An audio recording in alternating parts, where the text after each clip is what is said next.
Em fevereiro deste ano, o presidente do Brasil, Luiz Inácio Lula da Silva, comparou os bombardeios israelenses a Gaza com o Holocausto. O governo de Israel protestou muito contra tais declarações, e uma grande crise diplomática se dá entre Brasil e Israel desde então. Mas e aí? O Lula está certo? Os israelenses estão certos? A questão é mais complexa do que parece. Mas, enquanto começa o vídeo, já vai dando seu like, se inscrevendo no canal e ativando o sininho das notificações para ver vídeos tão legais quanto esse. A questão palestina e o Holocausto. Na verdade, o Holocausto foi uma forma muito peculiar de genocídio. Mas, se ele não tivesse ocorrido, provavelmente nunca teria existido uma questão palestina. Vamos fazer esse vídeo em 4 atos. Primeiro ato, o sionismo. Desde a expulsão dos judeus da Palestina, ainda na época do Império Romano, os judeus eram muito mal vistos no Ocidente cristão, onde eles eram perseguidos e muitas vezes assassinados em chacinas chamadas pogroms. Cansado disso, já no século XIX, um judeu búlgaro chamado Theodor Herzl criou o movimento sionista, que convocava os judeus para que criassem seu próprio Estado. Assim como alemães tinham o Estado alemão, franceses o Estado francês e assim por diante, os judeus teriam que ter um Estado judeu. Em princípio, o Estado poderia ser em qualquer lugar do planeta, e o movimento cogitou até em comprar uma parte da Argentina para fazer seu país. Segundo ato, o imperialismo na Palestina. A verdade é que na Primeira Guerra Mundial, boa parte do Oriente Médio tinha um único dono, o Império Turco-Otomano, que tinha se aliado aos alemães.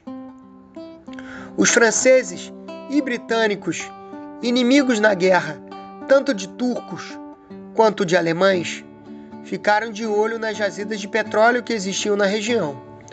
Esse recurso ainda era pouco utilizado, mas começava a ganhar importância no mundo. Por isso, franceses e britânicos insuflaram uma rebelião árabe comandada pela importante família dos Faisal. Por outro lado, secretamente, eles discutiam como partilhariam aquela região. Resultado, os árabes libertaram toda a região e o Império Otomano deixou de existir. Mas quase toda a parte ocidental, incluindo todo o Levante e parte da Anatólia, ficou sob domínio inglês e francês, incluindo a Turquia em uma breve ocupação, Síria, Líbano, Jordânia, parte do Iraque e a Palestina. A partir deste momento, se intensificaram as migrações sionistas para a Palestina. Os sionistas viviam a parte da sociedade árabe local, em kibutzes. Nessa época, a população sionista era muito inferior à dos nativos palestinos. Terceiro ato, o Holocausto e a questão palestina. Lá atrás, eu havia dito que o Holocausto tem um peso enorme na criação de um Estado judeu e, por consequência, na questão palestina. Primeiro, porque o Estado nazista alemão fez o que nunca, ninguém jamais tinha feito antes. Ele criou um sistema de industrialização da morte, se utilizando de cada gota de suor ou sangue dos judeus europeus.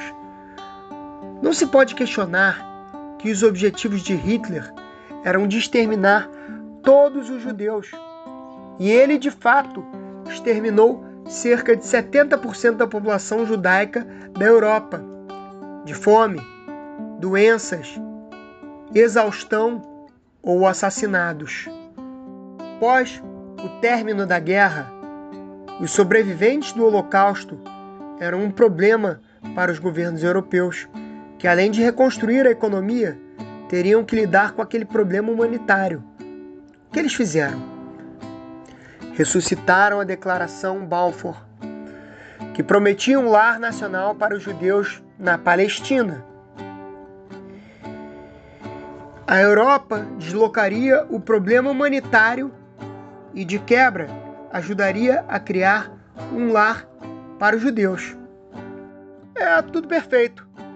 Não fosse a existência de um povo palestino, que já existia naquelas terras. Imaginem Simão Bolívar e San Martín libertando toda a América do Sul. Mas depois da libertação, os ingleses, seus aliados, falam que o Equador vai ter que ser esvaziado, porque eles prometeram para outras pessoas. Foi mais ou menos isso que aconteceu. Quarto ato. Genocídio não é holocausto, mas holocausto é genocídio. Primeiro, o ato do Hamas foi um ato de guerra. Não podemos dizer que foi um ato de resistência. Se você invade um território inimigo visando matar o máximo de civis, isso é terrorismo e não resistência. Segundo, invadir um território e bombardear indiscriminadamente escolas, hospitais, templos religiosos, isso não é terrorismo. É sim terrorismo de Estado. A questão do Holocausto foi muito bem pensada e planejada pelos alemães. Eles queriam exterminar os judeus, mas, ao mesmo tempo, extrair economicamente tudo o que fosse possível dos judeus.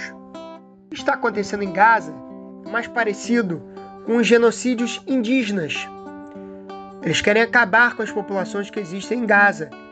E agora, na Cisjordânia e também no sul do Líbano, para criar um grande Israel. Talvez não no sul do Líbano. O governo de Israel não é ortodoxo, é ultra-ortodoxo. Mas enganam-se aqueles que acham que o Estado de Israel está sozinho. O grande cientista político norte-americano Samuel Huntington já previa um choque de civilizações entre as nações do mundo.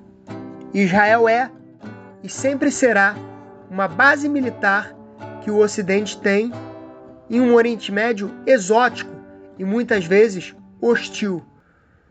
Mas pergunto, quando matamos crianças, mulheres e destruímos hospitais e escolas, estamos de fato defendendo o que gostaríamos de chamar civilização ocidental? Se você gostou desse vídeo, não deixe de dar seu like, se inscrever no canal e ativar o sininho das notificações.